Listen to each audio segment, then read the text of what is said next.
안녕하세요. 시니어 여러분을 위한 복지구조대 복지뉴스 119입니다. 60세 이상 중장년층을 위한 국가복지 정책들은 정부가 나서서 챙겨주지 않기 때문에 복지 혜택을 신청하고 받아야 합니다. 만약 제도가 바뀌어서 자동으로 적용된다면 우리는 복지 신청을 할 필요가 없을 것이지만 실상은 그렇지 않기 때문에 신청하셔야 받을 수 있는 복지 정책들을 미리미리 확인해서 신청하셔야 합니다. 따라서 오늘은 2024년 어르신들을 위한 대표 복지 정책 9가지에 대해 말씀드리고자 합니다. 우리 어르신들께 아주 중요한 내용인 만큼 얼른 설명드리겠습니다. 영상 보시기 전에 구독과 좋아요를 눌러주시면 더 빠르고 유익한 정보를 받으시는 데 도움이 됩니다. 시니어 여러분을 위한 복지구조대 복지뉴스 119 지금 시작합니다. 대표 복지정책 9가지는 크게 생활혜택, 의료혜택, 주거혜택으로 크게 나누어 설명할 수 있습니다. 생활혜택 중 첫 번째로는 노후 생활의 안정을 위해 매월 일정 금액의 연금을 받을 수 있는 기초연금이 있습니다. 대상자는 65세 이상이며 월소득 인정액이 213만원 이하인 경우입니다. 배우자가 있는 경우 월소득 인정액은 340만 8천원 이하여야 합니다. 기초연금은 읍면동 주민센터나 국민연금공단에서 신청할 수 있으며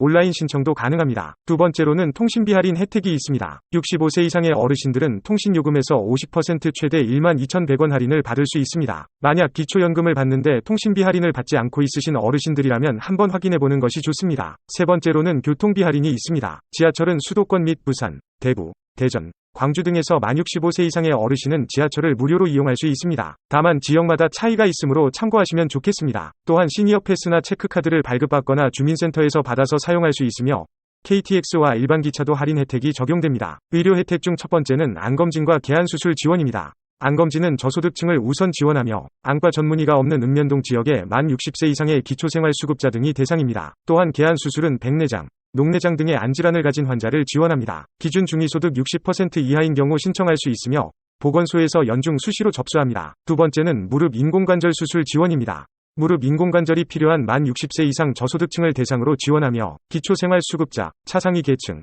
한부모 가족 등이 지원 대상입니다. 한쪽 무릎 기준으로 수술비에 본인 부담금 120만원을 지원합니다. 해당 혜택에 해당되시면 꼭 신청하셔서 혜택 받아보시기 바랍니다. 세 번째는 치매치료관리비 지원입니다. 치매 환자로 등록된 사람을 대상으로 지원하며 만 60세 이상의 어르신을 대상으로 합니다. 소득 기준이 120% 이하인 경우나 의료급여 수급자 등이 대상자가 될 수 있습니다. 신청은 주소지 관할 보건소에서 연중 수시로 접수합니다. 이 혜택은 치매치료관리비 보험급여분 중 본인 부담금을 월 3만원, 연 36만원 이내에서 실비로 지원합니다. 치매치료관리비 지원은 주소지 관할 보건소에 방문하여 신청이 가능합니다. 이 혜택은 65세 이상 의료급여 수급권자를 대상으로 지원됩니다. 1종 수급권자는 급여비용 총액의 5% 본인 부담, 2종 수급권자는 15% 본인 부담을 하셔야 합니다. 네 번째로 임플란트는 만 65세 이상의 무치약 환자를 대상으로 합니다. 임플란트는 1인당 평생 2개에 대해서 급여 적용이 됩니다. 상악, 하악 구분 없이 어금니, 앞니 모두 적용되며 1종 수급권자는 임플란트 비용의 10% 본인 부담, 2종 수급권자는 20% 본인 부담을 하셔야 합니다. 이 혜택을 받기 위해서는 대상자 사전 등록이 필요합니다. 등록 신청서를 관할 시군구청 또는 주민센터에 방문하여 제출하면 됩니다. 다음으로는 주거 혜택에 대해서도 설명드리겠습니다.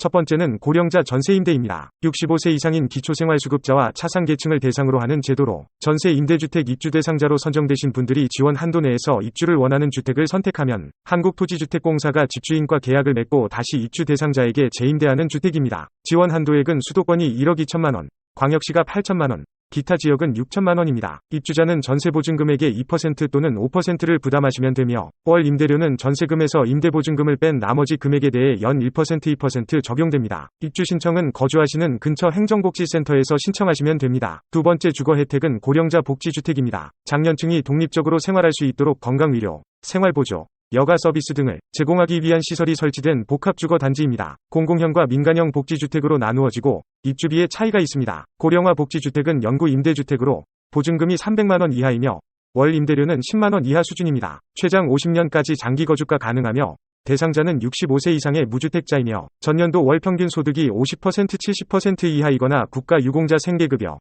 의료급여 수급자입니다. 또한 소득에 따라 순위가 나누어지니 참고하시기 바랍니다. 이외에도 소득세 경로 우대 공제, 종부세 고령자 세액 공제, 노인돌봄 서비스 신청, 무료 예방접종 등 60세 이상 어르신들이 받을 수 있는 혜택이 많습니다. 알아야 받을 수 있는 혜택이므로 우리가 모르면 안 되기 때문에 꼭 영상 확인하시고 혜택 받아보시기 바랍니다. 복지구조대 복지뉴스 119, 지금까지 어르신들께서 필수로 받아보셔야 하는 9가지 복지정책에 대하여 알아보았습니다. 복지정책들이 어르신들께 도움이 되길 바라며 오늘도 어르신들의 행복한 인생을 응원하겠습니다. 앞으로도 도움이 되는 정보를 얻고 싶으시다면 구독 버튼을 누르셔서 복지구조대 복지뉴스 119를 불러주세요. 지금까지 시니어 여러분을 위한 복지구조대 복지뉴스 119였습니다.